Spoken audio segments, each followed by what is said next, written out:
Hi, welcome to another quick unboxing at Quinn's RC. I'm sort of excited about this one. Sort of? No, really excited about it actually.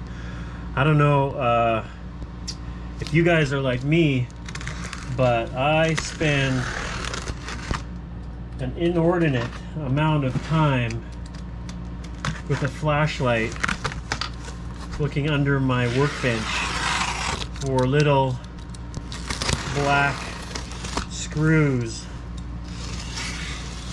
Actually, I know we're all like that. It's real pain, and it's dark under my workbench, and my eyes aren't as good as they used to be. So I've had this for a while. I decided I was going to do some YouTubing, and now I don't do any of my projects because I don't have enough time to videotape them. But this should be pretty slick. This is a work surface from CowRC. Of course, I have it upside down. Let's do this.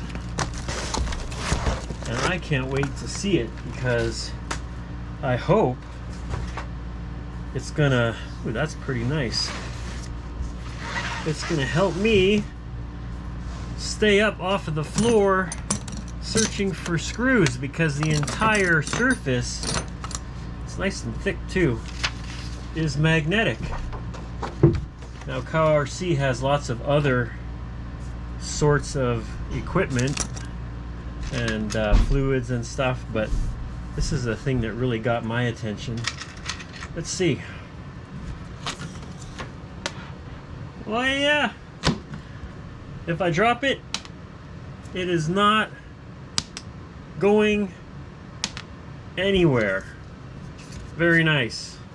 They have a real cool mean cow logo too. You get a few stickers in there with it. And not only does it have this surface for working on your cars, I'll show you the crawler I'm working on. This is a 1/10 gatekeeper from Element. Fits right on there. Now if you're doing a 1/8, it might just fit. Anything bigger than that is probably not going to fit. But that's really exciting to have for my workbench. Yeah. Not only does it have the surface, but it's got these little, let me get these out, little compartments. So while you're working on your RC car or whatever project you're working on, you can store the different parts that you've removed in here. I'm sure I can find a use for this somewhere. So there you have it. I got their sort of default flame. There's lots of different logos you can get on them. I'm gonna have to arrange a few things because it just doesn't fit with my toolkit over there. But it's a real nice piece of equipment, and I'm glad I got it. Check them out, cowrc.com. Till next time.